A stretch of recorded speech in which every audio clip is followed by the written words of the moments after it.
Found beneath a frozen lake after 22 years, the truth behind a missing father. The ice on Blackwater Lake groaned, a low, guttural sound like a dying beast. For 22 years, it had held its secret. Now, under the unseasonably warm February sun, it was beginning to confess. Sheriff Brody Evans stood on the shore, the slush of the melting bank seeping into the leather of his boots. The air, thin and sharp, carried the scent of pine and thawing earth. A smell that usually meant hope, the promise of spring. Today, it smelled like a tomb being cracked open. Out on the lake, a team from the county's search and rescue was gathered around a dark, jagged hole in the ice, their bright orange jackets stark against the vast milky white expanse. They'd been called out for a report of a submerged vehicle, spotted by an ice fisherman who'd drilled his hole a little too close to a weak spot. It was a truck, all right. A ghost from a past everyone in the small town of Havenwood had tried to bury. A rusted blue Ford F-150, its silhouette a murky, distorted shape beneath the crystalline water. Brody didn't need to see the license plate to know who it belonged to. He knew from the knot tightening in his gut, a cold, familiar dread that had lived there since he was a boy. His radio crackled to life, the dispatcher's voice tinny and strained. "Sheriff, they're ready to pull it out," the dive team confirmed. "There's someone inside." Brody squeezed his eyes shut. "Don't say it," he pleaded with the indifferent universe. "Don't say his name," but the universe never listened. The winch on the heavy-duty tow truck whirred, a high-pitched scream that echoed across the silent valley. Chains, thick and rusted like ancient serpents, strained as they pulled the dead weight from the lake's grip. Water cascaded from the truck's frame in muddy, stinking sheets. First, the roof emerged, then the cab, its windows shattered, framing a dark, watery interior dot, and then they saw him. He was behind the wheel, or what was left of him. The water had been merciful in some ways, cruel in others. It had preserved Pem in a state of grotesque suspension, a man frozen in his final moment. His form was skeletal, draped in the tattered remains of a flannel shirt and denim jacket, but the shape was unmistakable. The broad shoulders, the way his head was tilted slightly to the side, as if listening to a song only he could hear. A collective gasp went through the small crowd of onlookers that had gathered on the shore, their faces pale masks of horror and morbid curiosity. Brody felt his own breath catch in his throat. He could feel the eyes on him, the whispers slithering through the air. They all knew, they all remembered. This was Liam Hayes, the town's golden boy, the beloved husband and father who had vanished without a trace one winter night 22 years ago. And Brody was the boy who had been with him. He pushed through the gawking townspeople, his movements stiff, robotic. He had to get closer. He had to see. Deputy Miller, a young, fresh-faced kid who'd only known the story as local legend, tried to stop him. "Sheriff, maybe you should wait." Brody brushed past him, his gaze locked on the macabre scene. As he reached the edge of the water, the stench hit him, the smell of decay, of stagnant water, of time itself rotting away. The driver's side door of the truck hung open, torn from its hinges by the pressure or the pull. And through that gaping hole, he saw it. It wasn't just the bones that held him captive. It was the small, almost insignificant detail that sent a tremor of pure, undiluted terror through him. Around the skeletal wrist of Liam Hayes' right arm, still cinched tight, was a braided leather bracelet.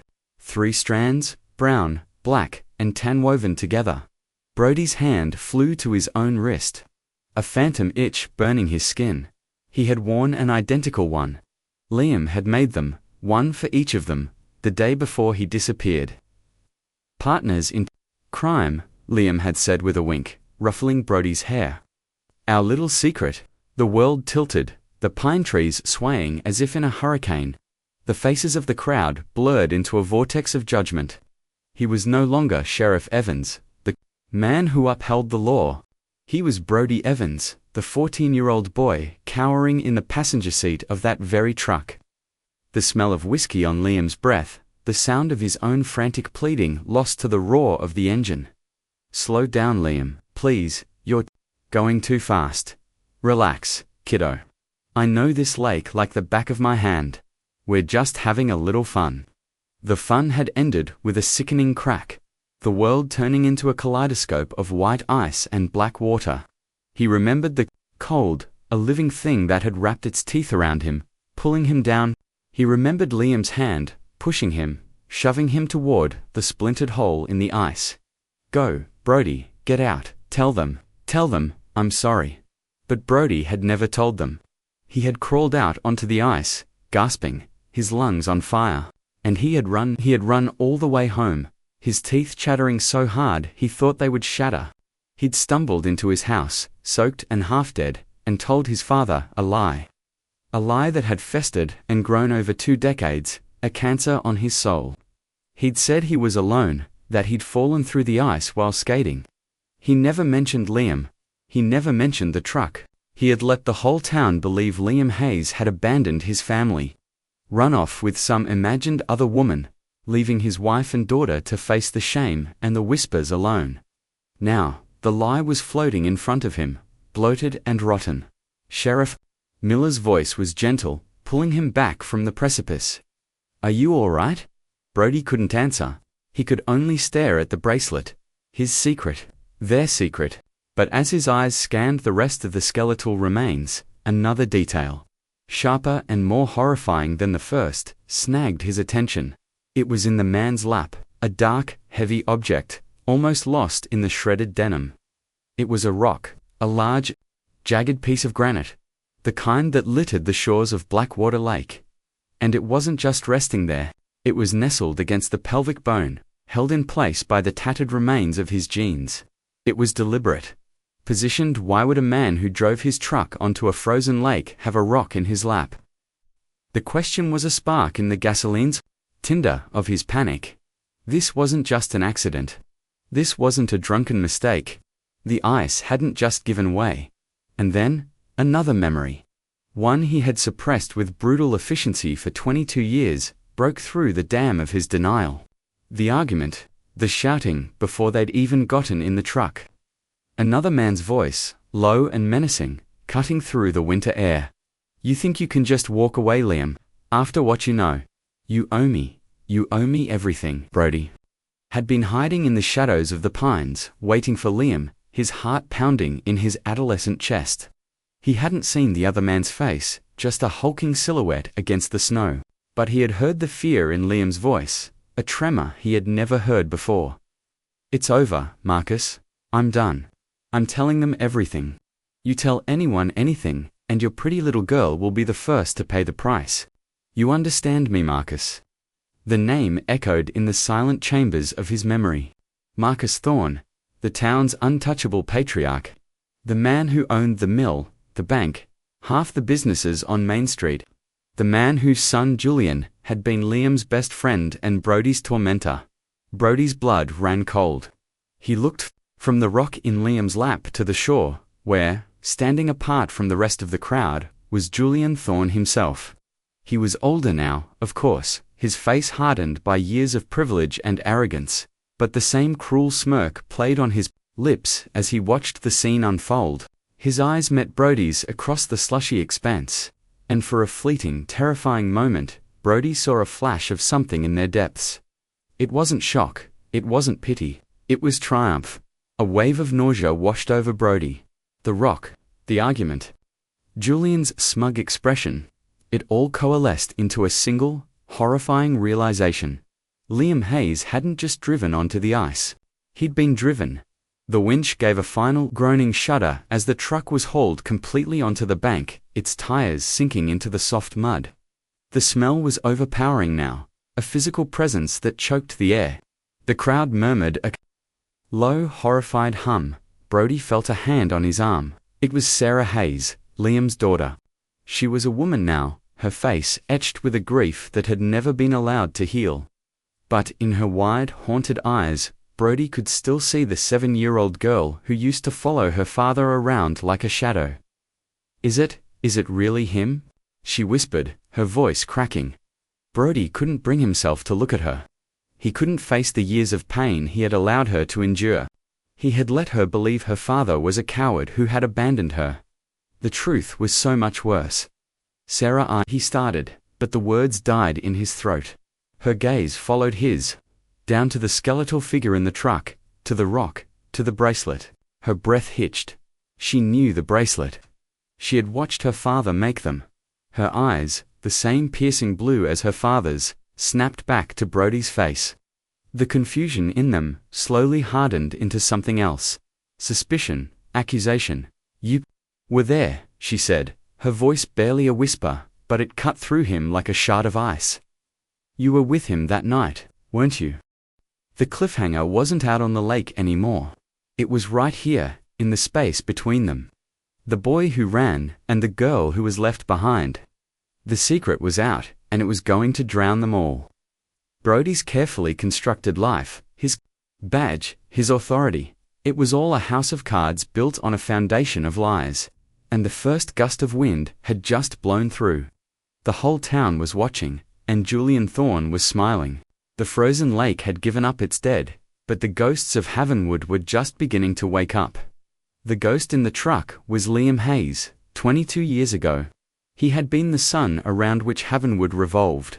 He was the star quarterback who'd led the high school team to a state championship, the handsome, easygoing man who'd married his high school sweetheart, Eleanor, and built a life that seemed blessed. He ran a small construction business, his hands as skilled at framing a house as they were at throwing a perfect spiral. But his real talent was people. He had a way of making everyone feel seen, a genuine warmth that drew people in. He was the kind of father who didn't just show up for his daughter Sarah's recitals. He was the one backstage, calming jittery nerves and fixing crooked ribbons. He was the man who would stop his truck to help a stranger change a tire in a snowstorm. The friend who would give you the last dollar in his pocket without a second thought. His disappearance had been a wound in the town's psyche, a baffling act of cruelty that made no sense. The official story, the one that settled like dust over the years, was that the pressure had gotten to him, that he'd cracked and run from the quiet desperation of small-town life. It was a lie that was easier to swallow than the terrifying void of the unknown. The antagonist, though no one would have dared to call him that, was Marcus Thorne. He was old money, his family's name carved into the cornerstone of the town library. He was a man built of sharp angles and cold silence, his presence sucking the warmth from any room he entered. He owned the lumber mill that employed a third of the town, which meant he owned a third of the town.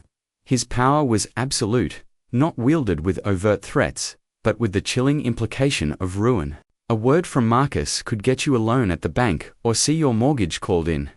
He could create a job or eliminate one. He lived in a sprawling stone mansion on the hill overlooking the town, a constant brooding reminder of the hierarchy. His relationship with his own son, Julian, was transactional. Julian was an heir, a tool to be sharpened, not a son to be loved. Marcus's secret, buried even deeper than Liam's truck, was that his empire was built on a foundation of fraud. He'd been cooking the books for years, using the mill as a front for a complex scheme of insurance scams and illegal logging on federal land. Liam Hayes, his most trusted foreman, and a man he'd once mentored, had discovered the truth. That was Liam's death sentence. The hidden witness was Brody Evans. In the shadow of a man like Liam, and under the thumb of a bully like Julian, Brody had been a whisper of a boy.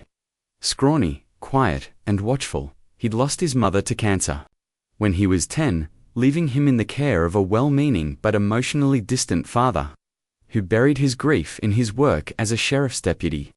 Brody found a surrogate older brother in Liam, who saw past the boy's shyness to the loyal heart beneath. Liam taught him how to fish, how to skip stones, how to stand up for himself. That winter, the winter Liam vanished, Brody was 14, and trapped in the particular hell of being Julian Thorne's favorite target. Julian, fueled by his father's casual cruelty and a bottomless well of insecurity, made Brody's life a misery. The taunts, the shoves in the hallway, the casual humiliations, they were a daily ritual. Liam was Brody's only shield. He'd confronted Julian more than once, His calm authority a wall Julian couldn't breach. This only made Julian's hatred for Brody burn hotter. The night it all fell apart began with a phone call. Brody was at home, trying to ignore the knot of anxiety in his stomach about school the next day. When Liam called, his voice was strained. "Urgent, Brody, can you meet me? Down by the old logging road near the lake. Don't tell anyone. It's important." Brody, ever loyal, had pulled on his boots and slipped out of the house. The air was bitingly cold, the snow squeaking under his feet. When he got to the logging road, he saw the blue Ford idling, its headlights cutting cones of light through the falling snow. But Liam wasn't alone.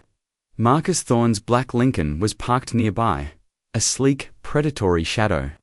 The two men were standing between the vehicles, their voices sharp and angry, their breath pluming in the frigid air. Brody, scared, ducked behind a thicket of pine trees. He couldn't hear all of it, just fragments carried on the wind. Can't let you do this, Liam." That was Marcus, his voice a low growl. "The families of the men who got laid off deserve to know why, Marcus. You're stealing from them, from this whole town." Liam's voice was filled with a righteous fury Brody had never heard before. "You have a family too, Liam, a beautiful wife, a sweet little girl. It would be a tragedy if something were to happen to them." The threat was naked, stripped of all pretense. Brody's blood turned to ice. He saw Liam flinch, a barely perceptible movement, but it was a crack in his armor. The argument escalated, the words becoming a blur of rage and fear. Then, another figure emerged from the passenger side of the Lincoln. Julian. He was holding something. A tire iron. He walked toward Liam, his movements swaggering, arrogant. "My father is a busy man, Hayes. He doesn't have time for your bullshit." Liam turned to face him, his fists clenched. "Get back in the car, Julian. This is between me and your father." Julian laughed, a harsh, ugly sound. "I don't think so. I think you need to be taught a lesson. You and your little charity. Case Brody. I know he's around here somewhere. I'll find him after we're done with you." That was when Brody understood. This wasn't just about the mill, it was about him. Julian was using this as an excuse. What happened next was a chaotic explosion of violence. Julian swung the tire iron. Liam, quick as a cat, dodged it, the metal bar whistling through the air where his head had been. He grabbed Julian, disarming him with an ease that spoke of his old football days, and threw him back against the Lincoln. Marcus just watched, his face an impassive mask. Then he spoke, his voice calm, deadly. "That was a mistake, Liam." He opened his car door and reached inside. When his hand came out, it was holding a gun. Brody's heart stopped. "You're not going to walk away from this," Marcus said. "You have two choices. You get in your truck, you drive it onto that lake, and you disappear. We find your truck in the spring, a tragic accident, a suicide. Or I shoot you right here, and then I pay a visit to Eleanor and Sarah." Brody watched, paralyzed by terror, as the fight drained out of Liam. He saw his hero deflate. The righteous anger replaced by a soul-crushing despair. The choice was no choice at all. Liam looked toward the pine trees, his eyes seeming to find the exact spot where Brody was hiding. It was a look of apology, of defeat. He turned and walked to his truck, his shoulders slumped. But before he got in, Julian, seething with humiliation, ran up behind him and shoved him hard. Liam stumbled, catching himself on the door. Julian wasn't done. He picked up a large, jagged rock from the edge of the road. "A little something to help you sink, you son of a bitch," Julian snarled. And he forced the rock into Liam's hands, shoving him into the driver's seat. Liam didn't resist. He just sat there, the rock in his lap, as Julian slammed the door shut. Marcus walked over to the driver's side window. "I'll know if you talk, Liam. I'll always know." Then they were gone, the Lincoln's red taillights disappearing. Into the swirling snow, the blue Ford sat there for a long moment, its engine rumbling. Brody, shaking uncontrollably, finally found the strength to move. He ran to the truck, pulling open the passenger door. "Liam, what are you doing? We can go to my dad." We can tell him. Liam looked at him, his face a mask of agony. There were tears freezing on his cheeks. He'll kill them, Brody. He'll kill Sarah. I can't let that happen. He grabbed Brody's shoulder, his grip surprisingly strong. You have to promise me something. You promise me you weren't here. You didn't see anything. You have to live, kid. You have to get away from them. No, I'm not leaving. You, Brody sobbed. Liam's expression hardened. Yes, you are. He put the truck in gear, the engine roaring. He wasn't heading for the boat launch. He was aiming straight for the center of the lake. I'm sorry, Brody, for everything. He floored the accelerator. The truck shot forward, skidding onto the ice. Brody was screaming, pleading, but Liam was resolute. The memory that he'd buried the one of Liam pushing him out was wrong. It was a story he'd invented to make himself the hero. The truth was far more brutal. Liam hadn't pushed him out. He'd slowed down just enough, just for a second, and yelled, "Jump!" Brody had scrambled out of the moving truck, tumbling onto the slick, frozen surface. He watched, helpless, as the Ford sped away from him, a blue missile aimed at its own destruction. He saw the brake lights flash once, a final, desperate goodbye. Then came the sound he would hear in his nightmares for the rest of his life. The horrifying crack of fracturing ice. A sound like the sky splitting open. The truck's headlights tilted upward, sweeping across the dark, snowy heavens. And then they were extinguished, swallowed by the black, hungry water. He was alone in the center of a frozen lake. The snow falling on his face. The silence absolute. He had run, he had lied. And for 22 years, he had carried the weight of it, the secret corroding him from the inside out. Turning the quiet, watchful boy into a man who hid behind a badge, a man who thought he could enforce the law while being the living embodiment of its failure.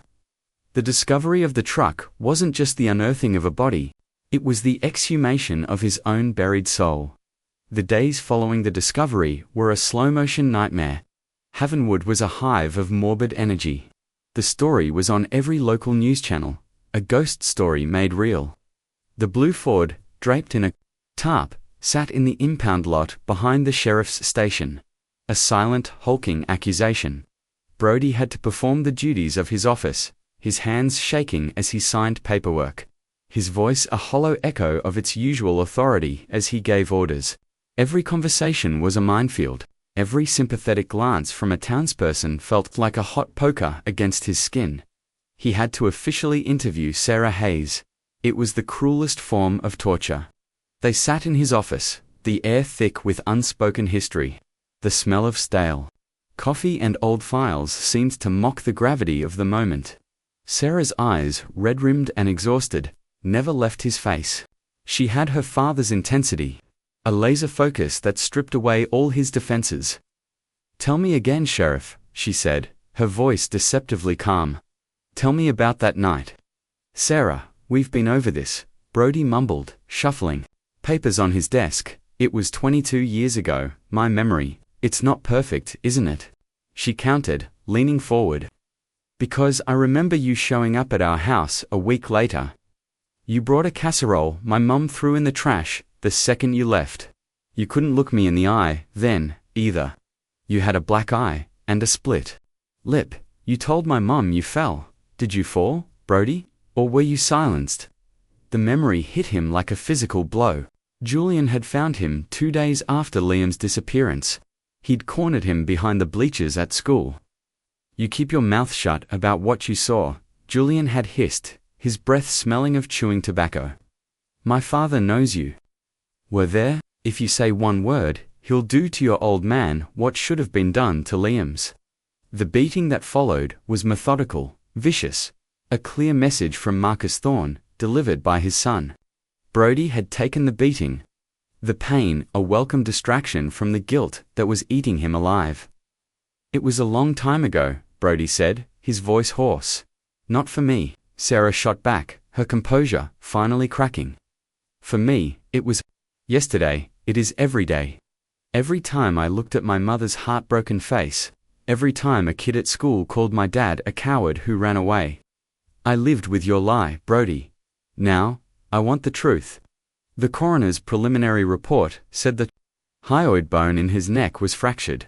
Brody froze. The hyoid bone, a telltale sign of strangulation. It meant the rock, the truck, the lake, it was all theater. A staged suicide to cover up a murder. That's not conclusive, he stammered, his mind racing. Isn't it? Sarah stood up, her chair scraping against the floor. My father was murdered. You know it. And I think you know who did it. And every second you stay silent, you're just as guilty as they are.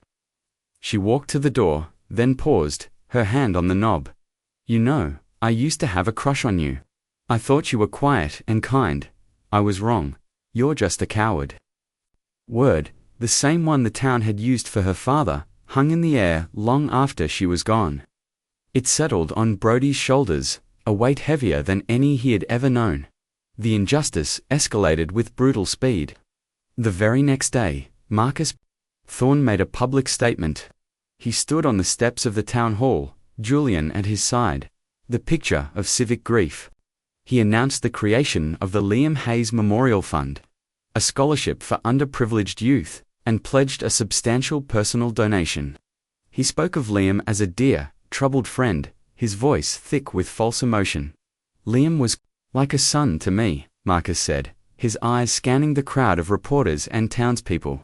His death was a tragedy that this town has never truly recovered from.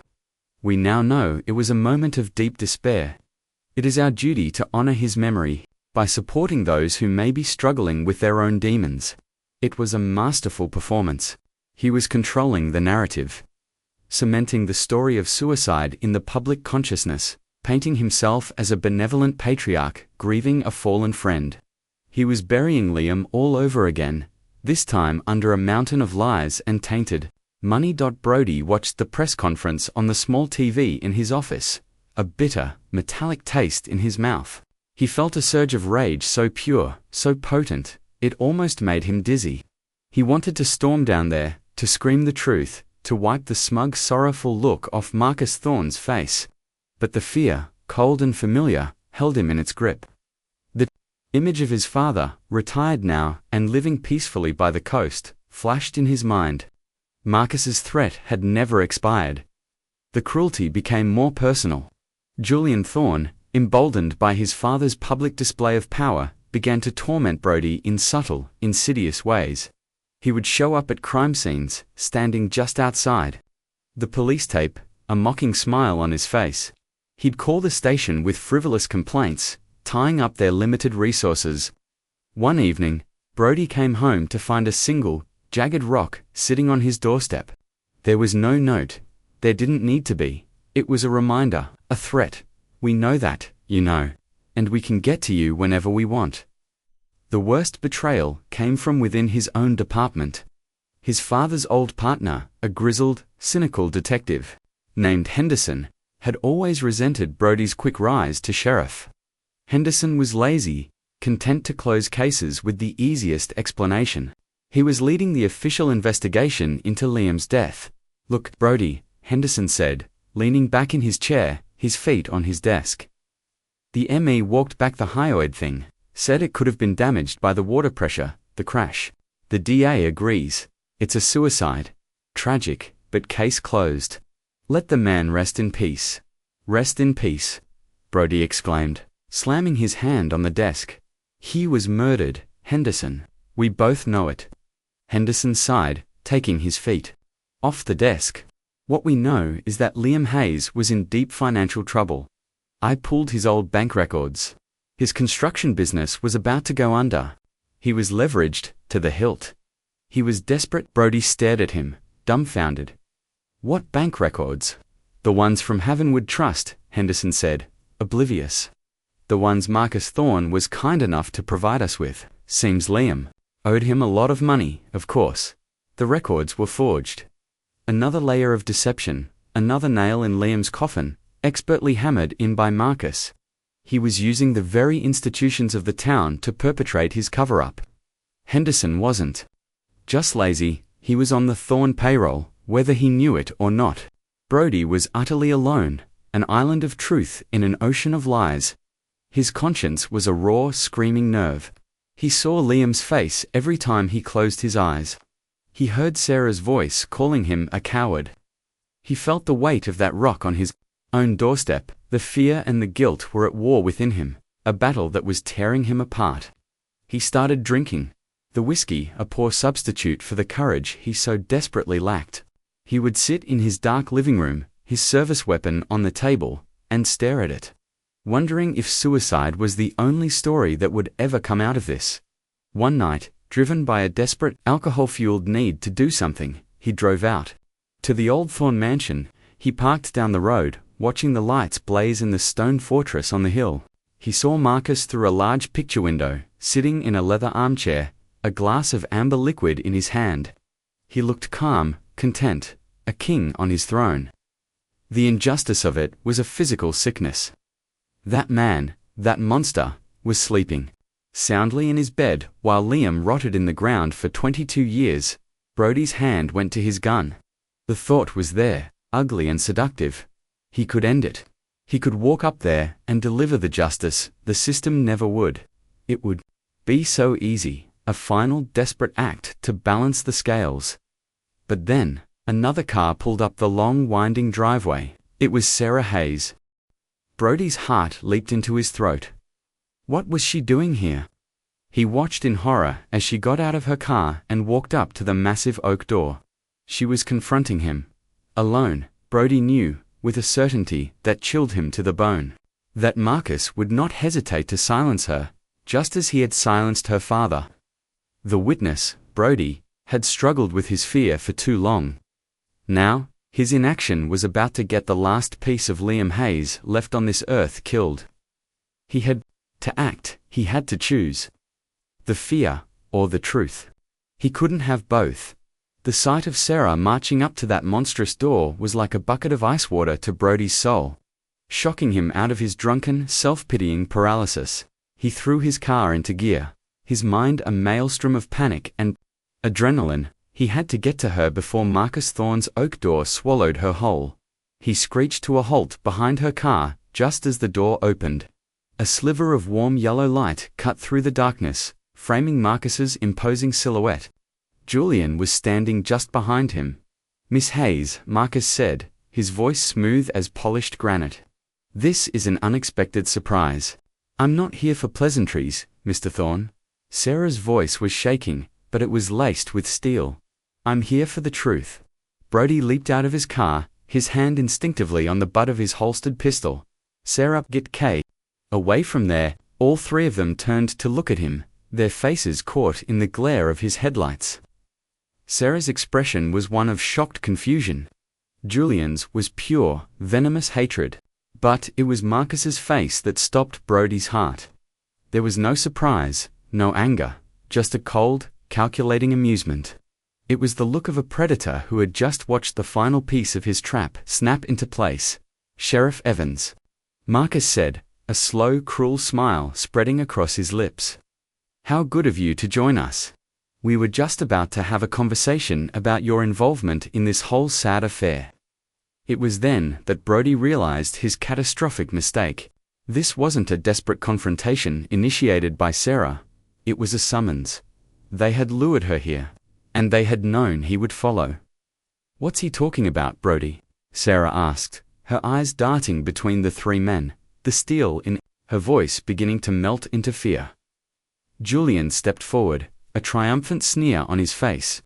"He's talking about the secret your father's little pet has been keeping for 22 years. The secret that he was the last person to see your daddy alive." The world seemed to drop out from under Brody's feet. He had walked right into it. He was exposed, his greatest shame laid bare under the cold, judgmental gaze of the woman he had wronged most of all. But as the Thorns' trap was closing, another, much older one, was about to spring open. The key was not in a confession or a hidden weapon. It was buried in the past, in the one place Marcus Thorne had overlooked. It was in the hands of Liam Hayes' widow, Eleanor. For 2 decades, Eleanor Hayes had been a ghost in her own life. Liam's disappearance had shattered her, leaving behind a fragile, anxious woman who rarely left her small, meticulously clean house. She had packed away every photo of Liam, every reminder of the life that had been stolen from her.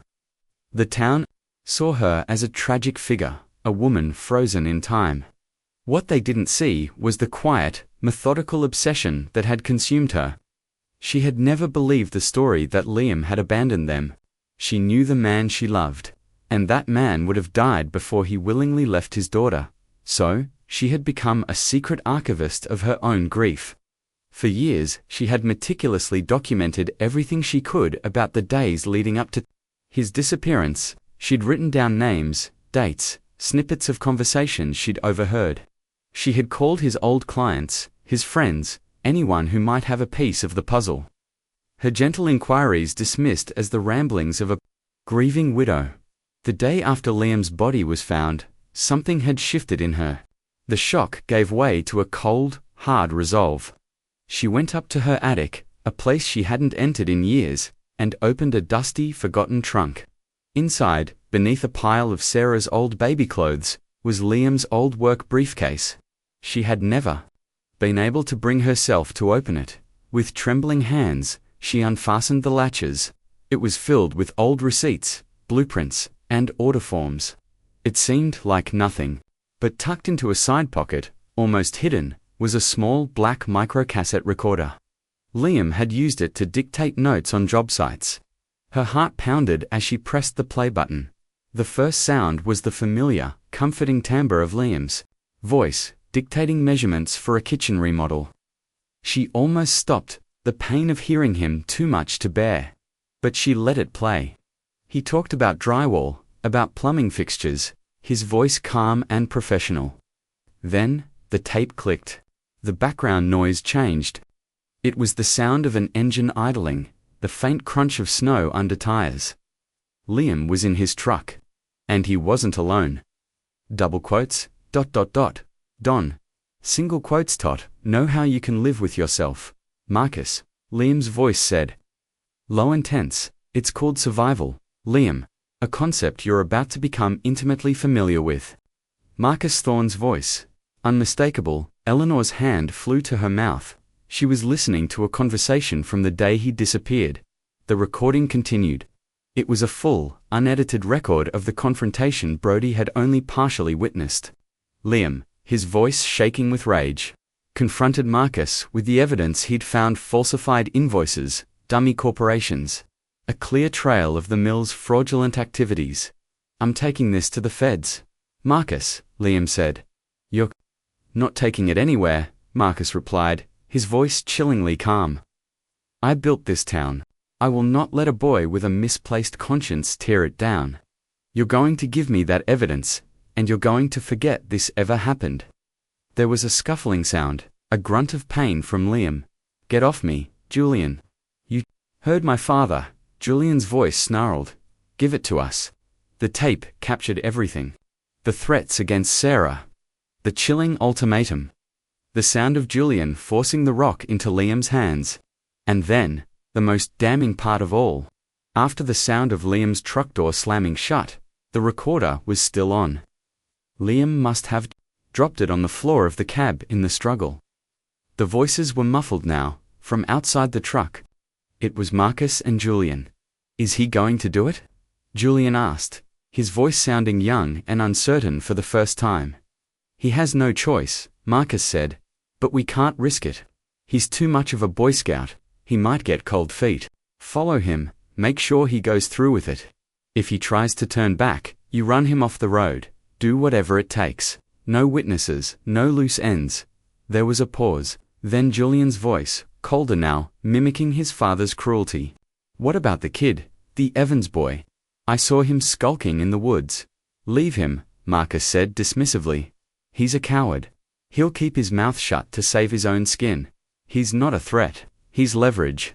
The tape ended with the sound of the Lincoln's engine starting, its tires crunching away in the snow. Eleanor sat there in the dusty attic, the small plastic recorder clutched in her hand. The truth, a bomb that had just detonated in the silence of her life. It wasn't just a confession, it was a conspiracy, a cold-blooded, premeditated murder, orchestrated by the most powerful man in town. And Brody Evans, the man now in charge of finding justice for her husband. had been a pawn in their game all along. While Brody was facing down the thorns in their driveway, Eleanor was on the phone, not to the Havenwood Sheriff's Department she no longer trusted, but to the state police. She told the dispatcher everything, her voice clear and steady for the first time in 22 years. Back at the mansion, the standoff was reaching its breaking point. "You were there," Sarah whispered, her face pale with betrayal as she looked at Brody. "You watched them kill him, and you did nothing." "It wasn't like that," Brody choked out, his world crumbling around him. "He made me promise." "He made you promise to let his murderer walk free," she cried, tears of anger and grief streaming down her face. Marcus Thorne watched the scene with the satisfaction of a master puppeteer. "You see, Miss Hayes, the town's hero is nothing but a frightened little boy. He let your father die to save himself. He has been lying to you, to this entire town, for his whole life." He took a step toward Brody. "And now, the lie ends. You'll confess to being an accessory, to helping Liam with his suicide. A tragic, shared secret. It's a clean narrative. Henderson is already prepared to take your statement. It was checkmate. They had him trapped. His career was over. His life was over. He would go down in history as the coward Sarah believed him to be." But as Marcus delivered his final triumphant blow, the night was split by a new sound. The wail of sirens. Not the familiar yelp of the Havenwood patrol cars, but the deep, powerful roar of state police cruisers. Red and blue lights flashed through the trees, painting the stone mansion in strobing colors of justice. Several dark, unmarked cars screeched to a halt behind Brody's, boxing everyone in. Doors flew open and state troopers, clad in tactical gear and holding rifles, swarmed the driveway. The look on Marcus Thorne's face was one of pure, unadulterated shock. His perfect plan, decades in the making, was unraveling in a matter of seconds. The master puppeteer had had his strings cut. A tall, grim-faced detective in a long coat stepped out of the lead car. He wasn't looking at Brody, he was looking at Marcus. "Marcus Thorne," the detective's voice boomed, amplified by a bullhorn. "You are under arrest for the murder of Liam Hayes. You have the right to remain silent." Julian's face went white with panic. He looked at his father, his arrogance evaporating into pure terror. "Dad, what's happening?" Marcus didn't answer. He was staring at the troopers, his mind frantically trying to calculate this new, impossible variable. How could they know? The plot twist wasn't a secret diary or a hidden camera. It was the quiet, forgotten grief of a widow, stored in an attic for 2 decades.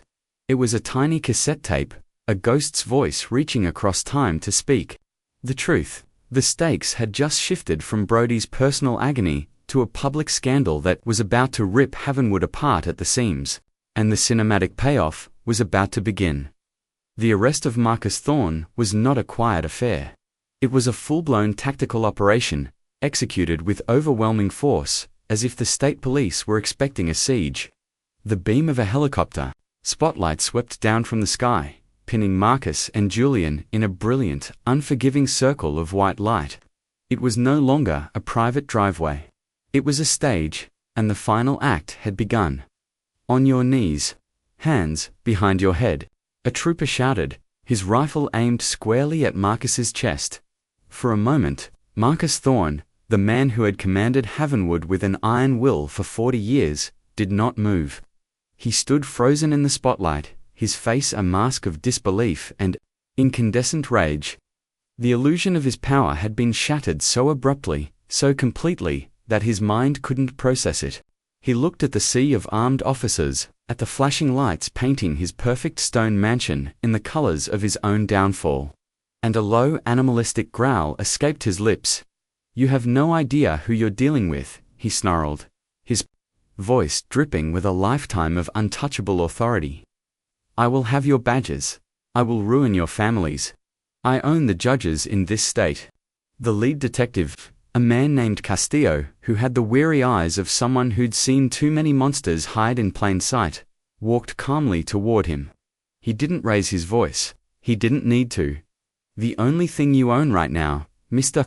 Thorne," Castillo said, his voice cutting through the night, is a first-class ticket to a maximum security prison. We have the tape. The tape.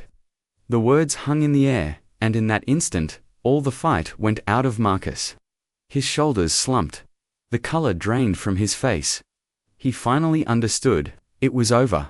Liam had won. Julian, however, reacted differently. His terror morphed into a desperate, sniveling panic. He fell to his knees, his hands shooting up into the air.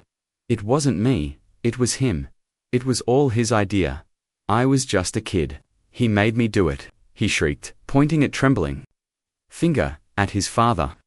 The great Thorn legacy, the bond of power and cruelty, dissolved in a puddle of cowardly self-preservation. Marcus looked at his son, his only heir, with an expression of pure contempt. It was the look of a creator gazing upon his flawed, failed creation. He had raised a snake, and in the end, it had turned on him. As troopers swarmed forward to cuff both men, Brody stood by his car, forgotten for a moment in the chaos. He watched the scene unfold, not as a sheriff, but as the 14-year-old boy who had hidden in the woods. This was the justice he had dreamed of, the vengeance he had been too afraid to seek.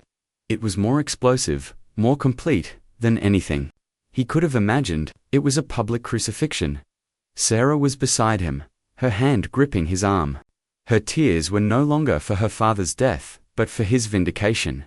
She watched, her breath catching in sobs, as the men who had stolen her childhood were forced to their knees, stripped of their power and their dignity under the harsh glare of the law. The cinematic climax, however, was not the arrest. It came 2 months later, in a packed courtroom. The trial of Marcus and Julian Thorn was the biggest media event in the state's history. The tiny town of Havenwood became the epicenter of a national obsession. News vans lined the streets.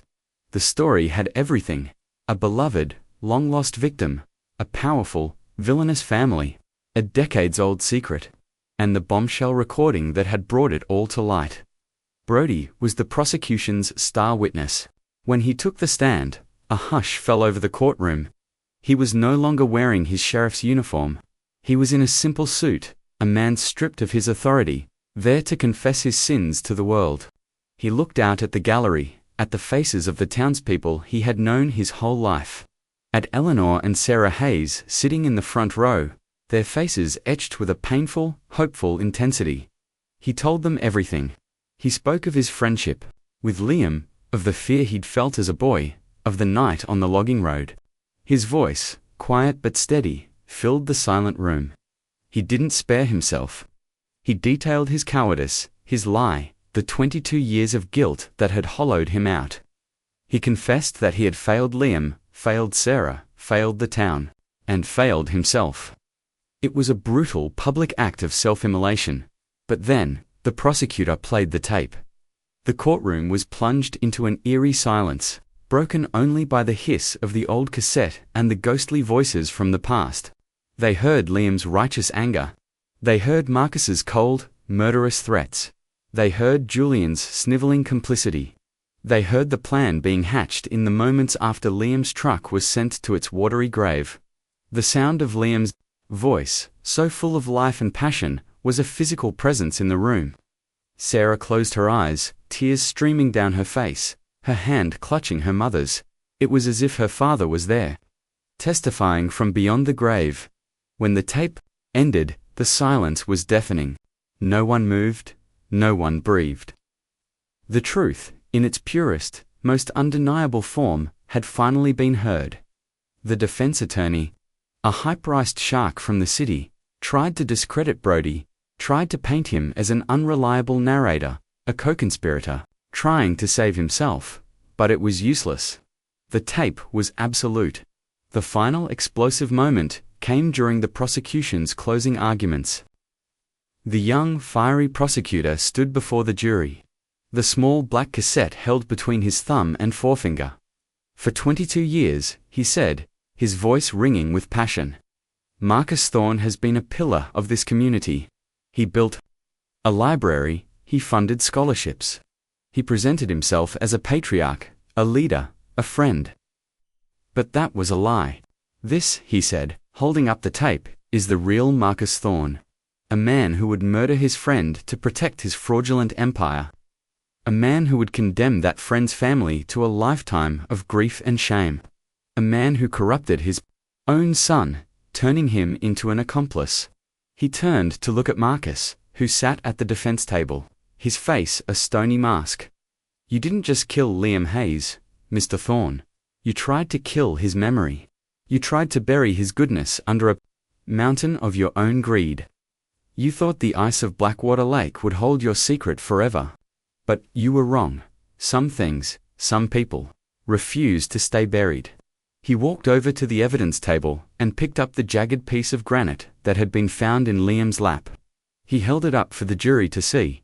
You put this rock in his lap to make sure he sank, the prosecutor said, his voice dropping to a near whisper. But in the end, it was the weight of your own sins that pulled you down. Liam Hayes was a better man in death than you have ever been in life. He died to protect his family. You live only to protect yourself. And today, that protection ends. The jury was out for less than an hour. The verdict was guilty. Guilty on all counts. Murder in the first degree. Conspiracy, fraud. As the court officer moved to take a stunned Marcus Thorne into custody, a strange poetic justice unfolded. Julian, who had been offered a plea deal in exchange for his testimony against his father, a deal he had foolishly rejected, still believing in the Thorne invincibility, completely broke down. He started screaming, a wild, unhinged torrent of accusations and self-pity. It was him. He did it. I never wanted to. I'm a victim too. Marcus stopped. He turned slowly and looked at his blubbering son. The mask of civility was gone. All that was left was the monster. He lunged at Julian, his cuffed hands reaching for his son's throat. A guttural roar of pure hatred erupting from his chest. You worthless coward, he screamed as bailiffs tackled him, dragging him away. You were my greatest mistake. The courtroom erupted. Reporters shouted. Cameras flashed. It was chaos. It was justice. It was the public immolation of a dynasty, a scandal that would be talked about for generations.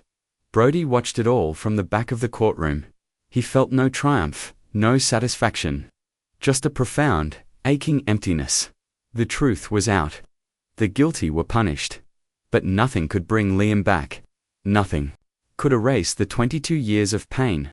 The cinematic payoff had been delivered, but the cost was immeasurable. In the quiet aftermath, Havenwood was a town wrestling with its own reflection. The Thorne scandal had been a mirror, forcing everyone to look at the secrets they had kept. The willful blindness they had chosen. The name that had once been a symbol of power was now a mark of shame. The mill was shut down, its assets seized by the federal government, leaving a gaping hole in the town's economy and its identity. The stone mansion on the hill stood empty, a monument to a fallen king, its windows dark and vacant like the eyes of a skull. Brody Evans resigned as sheriff the day after the verdict. He couldn't wear the badge anymore. It felt like a costume, a lie he could no longer tell. He had confessed his sins to the world, but he had not yet forgiven himself. He sold his small house, packed a single bag, and left Havenwood without saying goodbye to anyone. He drove until the pine-covered hills of his hometown were just a memory in his rearview mirror. Searching for a place where he wasn't defined by the worst mistake of his life, he found work on a fishing boat off the coast of Maine. The hard, physical labor, a welcome penance. The salt spray on his face felt like a baptism. The vast, indifferent ocean, a place where his guilt could finally dissolve. He worked, he ate, he slept. He didn't talk much. The other fishermen, men with their own ghosts, respected his silence. For the first time since he was a boy, he felt a sliver of peace. One evening, a year after he'd left, a letter found its way to him, passed from the post office to the docks. The return address was from Havenwood. His hands trembled as he opened it. It was from Sarah Brody. It began, her familiar handwriting a jolt to his heart. I don't know if this will reach you, but I had to try. Mum and I are okay. It's been hard, but it's a different kind of hard now. It's the hardness of healing, not the hardness of not knowing. We talk about him all the time. We remember the good things. You gave us that back. I want you to know that I've forgiven you. I think I understood, even that night at the Thorn House, that you were just a kid, trapped in something bigger than you could handle. You were a victim, too. My father wouldn't want you to carry this weight for the rest of your life. He loved you, Brody. He saw you as the son he never had. He would want you to be happy. We had a proper burial for him. We buried him in the town cemetery, on a hill overlooking the lake. We put up a new headstone. It doesn't say he was a hero or a martyr. It just says his name, the dates he lived, and a single line: a beloved father, husband, and friend. It's enough. It's everything. Come home, Brody. The town needs good people. We need you. Sarah. Brody read the letter 3 times, the salt from the sea air mingling with the salt of his own tears. He hadn't realized until that moment how desperately he needed to hear those words. I forgive you. A month later, he drove back into Havenwood. The town was changed, quieter, more somber, but it felt more honest. The gaping wound of the Thorn Empire was slowly being replaced by smaller, locally owned businesses. People were talking to each other again, not about secrets and whispers, but about rebuilding. He didn't go to his old house. He went straight to the cemetery. He found the grave easily, a simple granite marker on a gentle slope. The grass was green, and someone had planted fresh wildflowers at its base. He stood there for a long time, the silence of the cemetery a comforting blanket. He reached into his pocket and pulled out the old, frayed leather bracelet he had kept hidden in a box for 23 years. He knelt down and gently laid it on the grass in front of the headstone. I'm sorry, Liam, he whispered, the words carried away by the breeze. I'm so sorry I wasn't stronger. He felt a presence beside him and turned to see Sarah. Standing there, a small, sad smile on her face. She had her father's eyes, but they were no longer haunted. They were clear. He knows, she said softly. They stood there together. In the quiet of the late afternoon, 2 survivors of a storm that had almost destroyed them. There was no grand reunion, no dramatic embrace. There was only a shared, silent understanding of the cost of truth, of the long, painful road to healing. The sun began to set, casting long shadows across the valley. The surface of Blackwater Lake, visible in the distance, shimmered, a placid silver sheet. It looked peaceful now, beautiful even. But Brody knew that beneath its serene surface, the darkness still remained. The lake had given up its dead, but the memory of the ice, of the crack, of the black, hungry water, would linger forever. It was a haunting reminder that some secrets can never be fully buried, and that the echoes of the past are the ghosts that walk beside us into the future. The healing was bittersweet, a fragile peace bought at an impossible price. The emotional echo of that frozen lake would resonate in Havenwood, and in his own heart, for the rest of his days.